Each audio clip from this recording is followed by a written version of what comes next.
Thanks for clicking on my video. Before we get started, please click the subscribe button so that you can get more great content such as this one. Thanks. Hello everyone, welcome to my channel. I'm your host, Tony Coleman, and today I'm going to do an unboxing of the visible ZTE Blade A3 Prime, which is currently the swap option they give you if you are setting up new phone service and port over a phone number and send them your old Android phone in exchange. So I got the package today. They usually have it delivered within approximately 24 hours. I ordered mine over the weekend, so of course I had to wait for the day. But I'm going to open it up, or at least get a good angle here.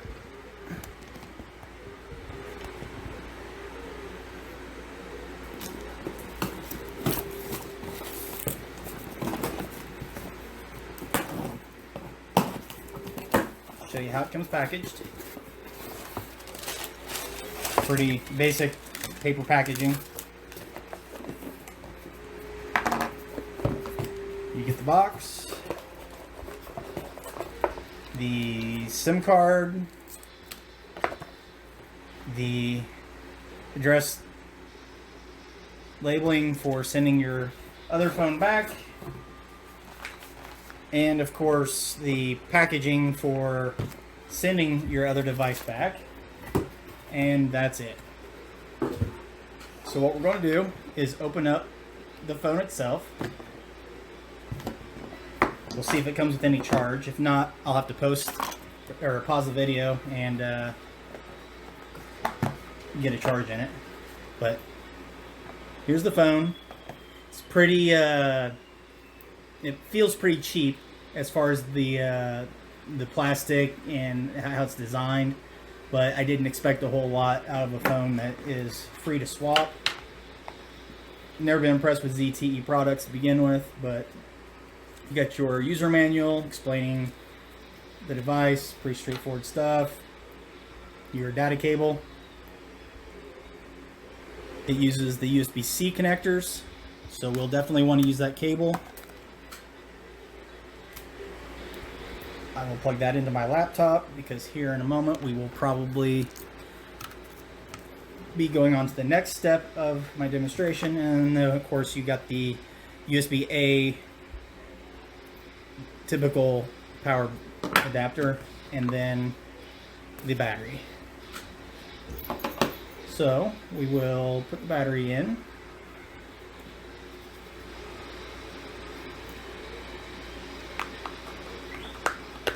There is a slight groove on the corner there for popping it loose. Battery only goes in one way. Here you can see the expansion. This is where your memory card goes. This is where your SIM card goes.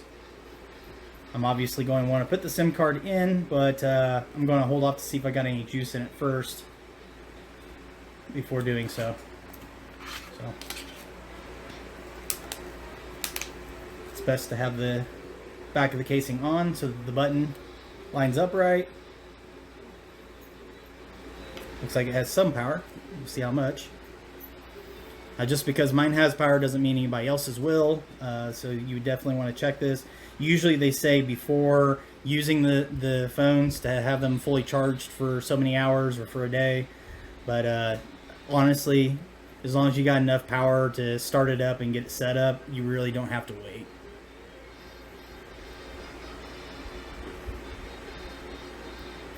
This particular phone has a quad-core processor and 32GB internal storage. It also has, I believe, 2GB of RAM. Let me check the specs here. Yes, 2GB of RAM. It has Android 10 already installed, and the front camera for taking selfies is only 5 megapixels. The rear camera is only 8 megapixels, so you're not going to get phenomenal pictures, but I'm sure it'll suffice for the general public. So start here. Wants to insert a SIM card. Obviously, I don't have the SIM card installed yet, so I will go ahead and shut this off, and then I will insert the SIM card and then continue from there. Alright, so here we're going to insert the SIM card. The notch goes down, the blue visible part goes on top. Slide it in. Put the backing back on. Power it up again.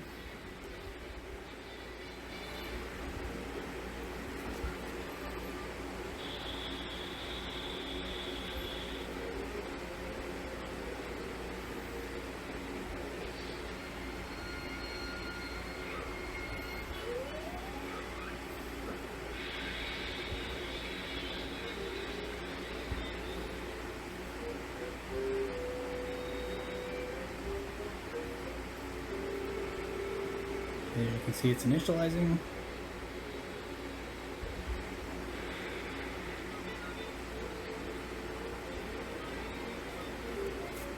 Okay, so here it's going to want to connect to Wi-Fi.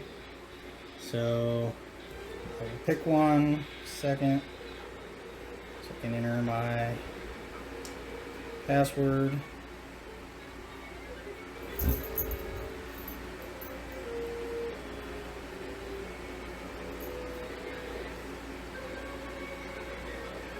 So it's connecting, it's checking for updates.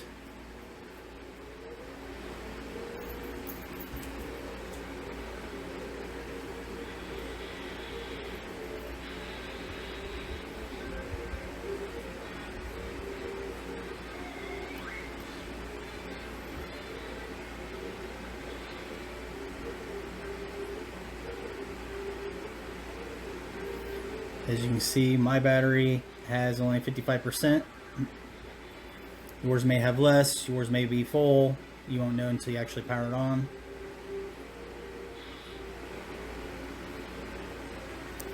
It's now installing the updates it found.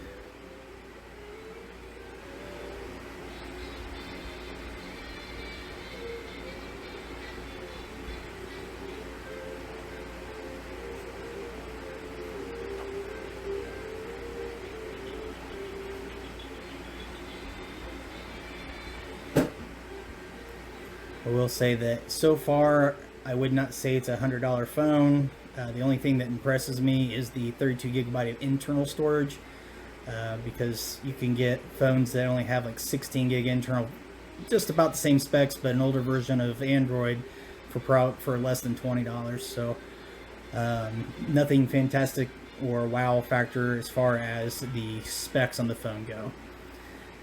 They previously had the A7 and even before it the A10 for swap deals, but the A10 was a very short-lived deal and got pulled rather quick because people were abusing the offer.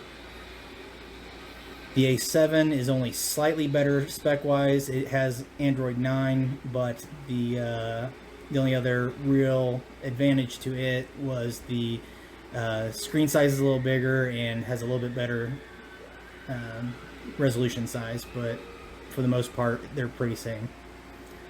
Alright, so I don't want to copy anything over. I'm not even going to use it as a phone service. I'm going to use it for some of the beer money apps, so it doesn't need to sync with all of my previous apps and such.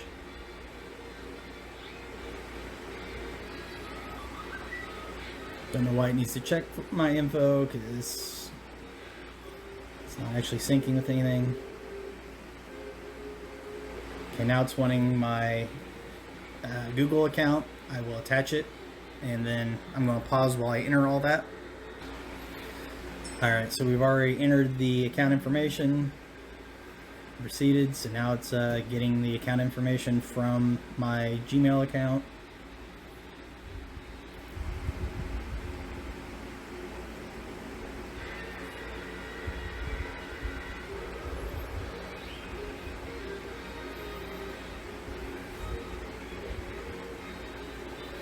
Google services, sure, you can back up, I don't care, location, all that jazz, accept.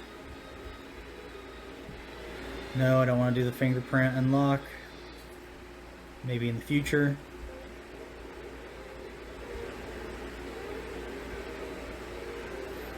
Google Assistant.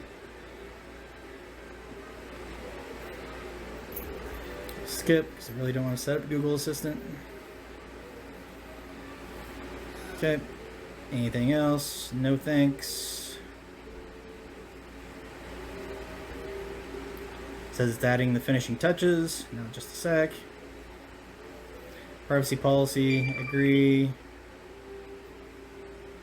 System navigation, you choose your style. There's the virtual and then there's gestures. I'll go with virtual. Set. And now you get this handy background and the preloaded. I usually go into the App Store. I immediately tell it not to auto update all the apps just because I don't want it to fill up my internal storage on a bunch of stuff that I'm not going to actually use. So don't auto update apps. Done. Back here. Alrighty, so the one thing I recommend you do as soon as you get your phone is to go in and download the Visible app.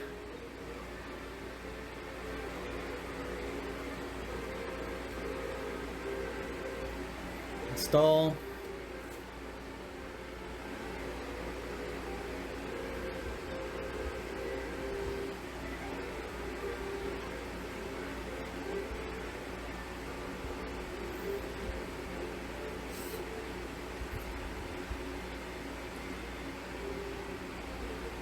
They recommend that you have the Visible app installed before putting in the SIM card sometimes. I don't think it really matters.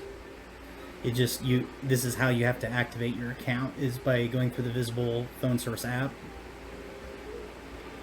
You could probably do it over the phone, but this would be the easiest way.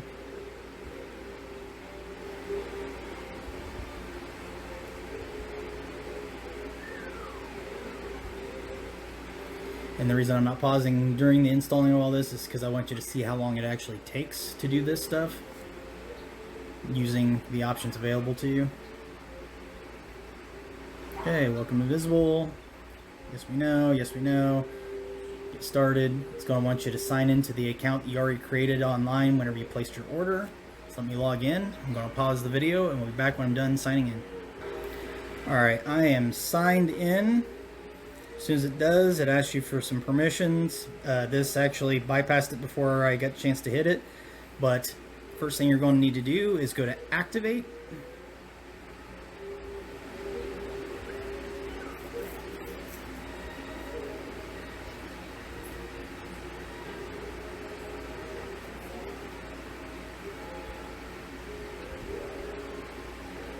Okay, now it's saying I did it, so go to my account.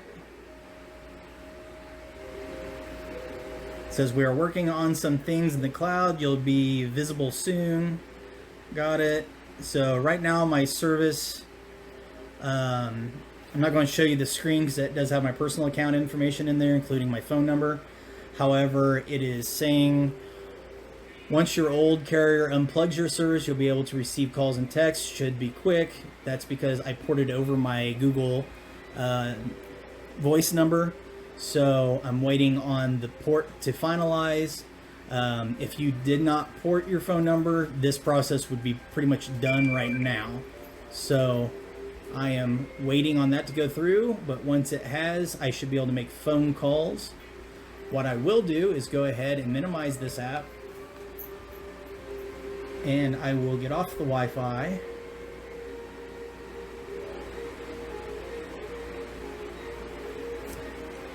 And it looks like it's still configuring. It may want to restart.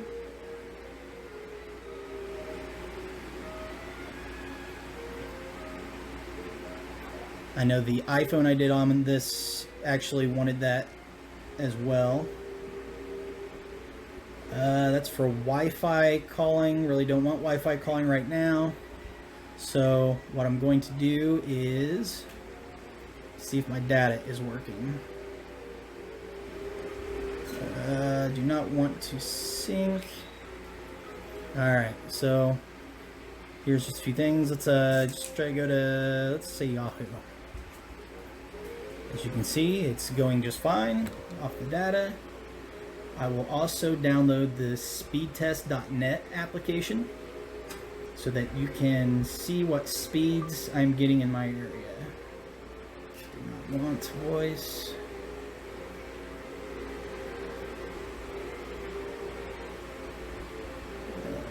Helps if I can spell.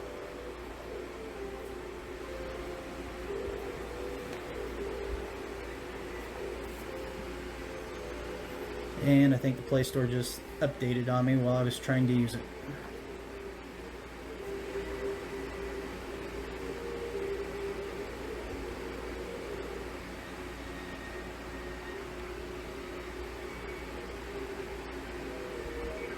You will have that happen when you set up a new Android. If you get ahead of it, sometimes it'll interrupt you. Okay, speed test by Ookla. Most people know that by speedtest.net if you go to the website. I prefer using the app instead of the mobile browser. It seems to work a little bit better, a little more stable.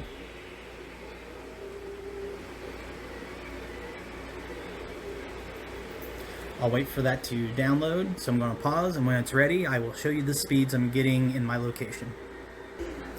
Alright, so we have the app installed, and all we got to do once it's loaded, it's finding a server. Right now it's comparing me over to Phoenix, Arizona instead of in Illinois where I am, so, oh well. We'll hit the go button. It's connecting.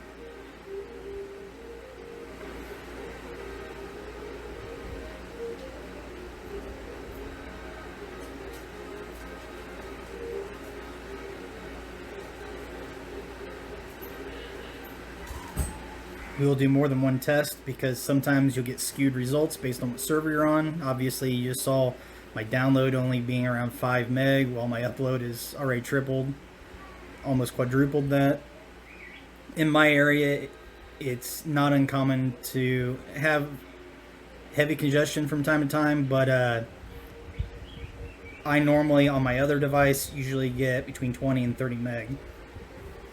So, let's try this again. Test again, right there.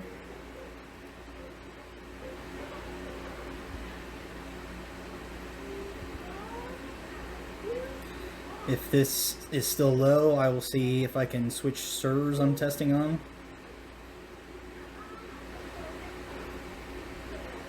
See, they were already going up much better. So you never just go off one test alone. Always good to do a couple tests, give yourself a little average. Some people will say that's still crummy speeds. I'm not in a big metro area, and so sometimes my speeds will be all the way up in the 90s. Sometimes it's way down, as you saw, about 5. It all depends on the congestion we've got, the weather, what kind of maintenance they're doing. So my uploads were much better, so that means they're probably throttling visible right now just due to whatever's going on in the Verizon atmosphere here. There's not a lot of visible customers in my area, so it'd definitely probably be congestion based. I did do comparisons with Straight Talk, and when I was doing side-by-side comparisons with my iPhone on visible and my Straight Talk phone, which was the Galaxy S8 Plus, my speeds were almost identical. So it's not visible, it's just the area I'm in, and probably throttled for being resold services on the towers. So that pretty much wraps this up. As you can see, the phone does respond okay. I'm not going to really show off any picture quality or anything because it's really not a high-end camera phone. In my opinion, it is very cheaply made. I don't think it's worth $100 if somebody was to actually want to purchase the phone. I would recommend looking into something much better than this. But if you're going to do the swap deal and you have an old phone, I'm going to send in a phone that's actually got a bloated battery, screen popping off, but the phone still turns on. When I talked to Visible Support, they said as long as the phone turned on, it would be a valid phone for swapping. So I can't beat that, because otherwise the phone would just be considered junk. So porting the phone number from Google Voice was $3. So as soon as that porting process is complete, I will have a fully functional cell phone with unlimited data, unlimited text, unlimited talk, and I would also have hotspot capability, which I will have another video showing the hotspot in action, as well as the tethering function to the laptop you saw in the background of this video. it does work quite well for tethering. I was surprised through my iPhone, so I will be giving the Android phone a pretty good test as well to see if it does just as well. I may even do a video showing the iPhone 6S and how well it handles it, but for now, this is my review on Visible. So if you have any questions, please post them in the comment section below. Definitely subscribe to my channel so that you can get additional great videos such as this one. If you really like the videos, hit that bell button as well, because that will send you a notification immediately as soon as I upload the next one. So until next time, have a good one.